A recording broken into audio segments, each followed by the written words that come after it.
That morning I was tending to the roses in my garden, completely unaware of what life had in store for me. My hands were buried in the soil, checking the roots of the saplings I'd just planted. Everything was normal and calm, just like any other day, until a sharp pain shot through my back. I had no idea what was about to unfold, especially with my step-nephew Taylor being there by pure coincidence. My garden had always been my sanctuary, my escape. After my husband Grant passed away, it became the one place that truly healed my soul. But that day, everything felt different.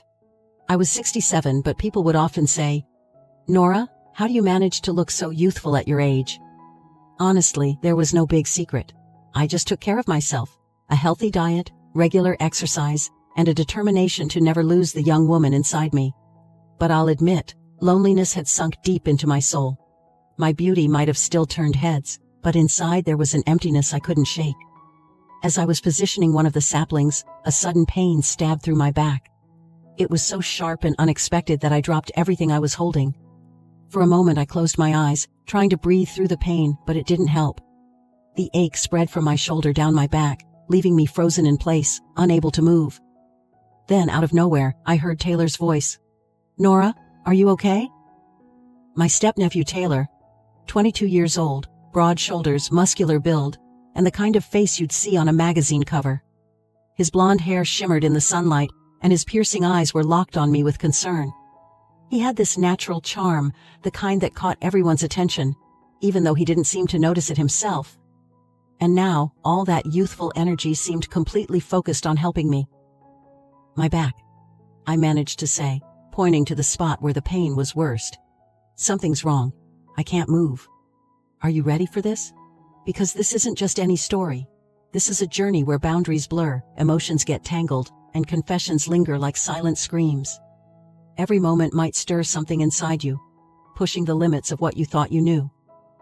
If this sounds like your kind of story, don't forget to subscribe to my channel and turn on notifications to support me." Taylor crouched down beside me. "Let me help," he said. When his big hands touched my shoulders, I felt an involuntary shiver run through me. "I'll give you a massage. It usually helps," he added. I didn't have the strength to protest. I was willing to try anything to ease the pain. But what really caught me off guard was the effect his touch had on me. Taylor placed his hands on my back and began pressing gently. I have to admit, I hadn't felt this kind of closeness in years. His fingers were strong but surprisingly gentle. As they moved over my tense muscles, the pain slowly faded, replaced by a strange warmth spreading through me. It was as if the lonely woman inside me had suddenly been awakened. I let out a breath, a little too deep maybe. "Taylor?" I started to say, but the words caught in my throat. I couldn't finish. He didn't say anything either, just kept massaging, his hands gliding over my back in a way that made me hyper-aware of every touch. In that moment, I felt something shifting, and it both scared me and excited me in ways I wasn't prepared for. Taylor kept working his hands across my back, steady and deliberate, until he suddenly paused and leaned closer to look at me. "Nora, this is really bad," he said, his voice serious and concerned. "We can't fix this out here in the garden. Let's get you inside near the fireplace. The warmth will help, and I'll grab some cream to rub on your back. We've got to take care of this." I hesitated for a second, but the pain made the decision for me. I nodded, and he helped me to my feet. "Careful. Take it slow," he said, his strong hands supporting me. There was something oddly comforting about how he held me, a closeness I hadn't felt in years. When we got inside, the crackling fire filled the room with a warm, golden glow. The heat wrapped around me like a blanket, instantly easing some of the tension in my body. Taylor quickly spread a blanket on the floor and motioned for me to lie down. "You need to stretch out your back in a more comfortable position," he said, his eyes serious but with a flicker of hesitation. "I've got some cream. It'll help loosen those muscles." I lay down, feeling the fire's warmth seep into me, as Taylor rubbed the cream between his hands to warm it up. The first touch of his hands on my shoulders made me let out a breath I didn't even realize I'd been holding. "Just relax," he said softly. "You'll feel better in no time." But every touch of his hands was doing more than just easing my physical pain. It was stirring something inside me, something I thought I'd buried a long time ago. As his fingers moved down my back, my thoughts became both clearer and more chaotic. Taylor's touch wasn't just healing, it was awakening. For a moment I hesitated inside, but the pain was too much, so I quickly accepted. Taylor gently grabbed my arm and helped me to my feet. "Take it slow, be careful," he said. When his strong hands almost completely wrapped around me, I felt an odd sense of security. This young guy's protectiveness gave me a closeness I hadn't felt in years. When we entered the house, the flames in the fireplace painted the room in a warm orange glow. The crackling of the fire and the heat that filled the room instantly relaxed me. Taylor quickly spread a blanket on the floor and motioned for me to lie down. "You need to loosen your back in a more comfortable position," he said, his eyes still serious but flickering with something softer. "I brought some cream too. This will soften those muscles." I lay down, feeling the warmth wrap around my body, and Taylor squeezed the cream into his hand, rubbing it between his palms to warm it up. The first touch of his hands on my shoulder made me involuntarily take a breath. "Relax," he said softly. "You'll feel better now." But with every touch, I could feel something changing. His hands weren't just giving me physical relief. They were stirring up emotions inside me that I'd buried for years. As his fingers moved over my back, my thoughts were calming, but also getting mixed up. Taylor's touch was slow but sure, going deeper in both physical and emotional ways. "It's no wonder your muscles are so tight," he said, his voice carrying a warmth that caught my attention. "You're taking on too much, Nora. The garden, the housework. You need to think about yourself too." I tried to explain myself. "The garden is my therapy, Taylor. Without it—" "I know," he interrupted, his touch softening just a bit. "But you need more than just the garden. You need someone, someone who cares about you." His words warmed me even more than the fire, but they also made me uneasy. I didn't fully understand what he meant, or maybe I did, but I didn't want to accept it. At that moment, his hands moved slightly lower on my back, continuing the massage.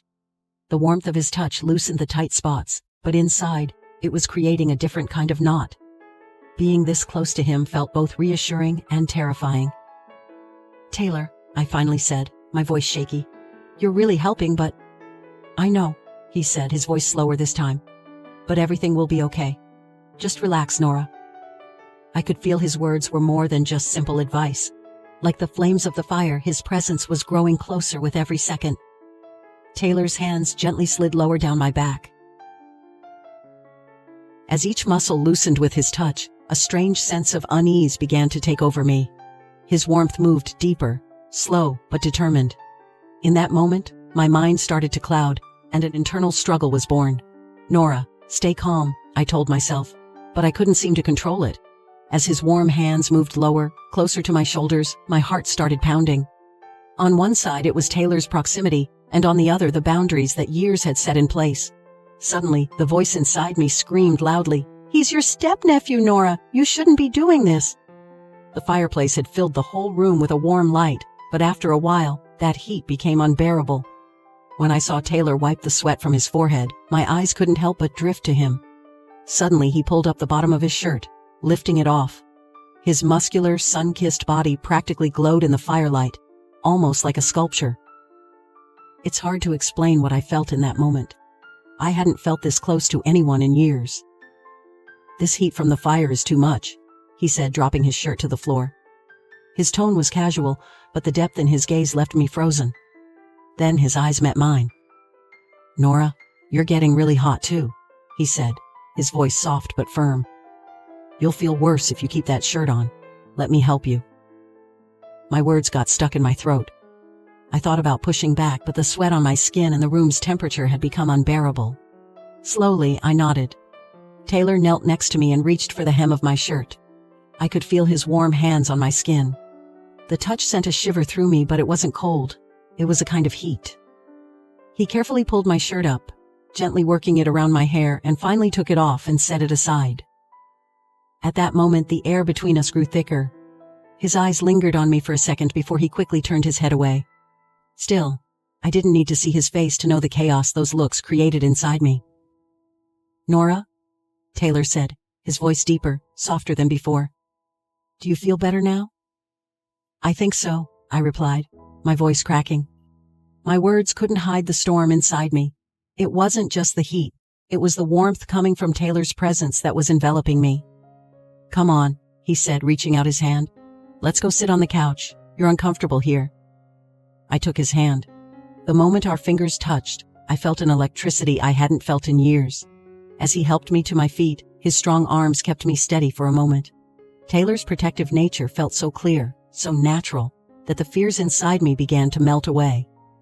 When we got to the couch, he gently sat me down. He sat beside me immediately, but he made sure there was enough space between us.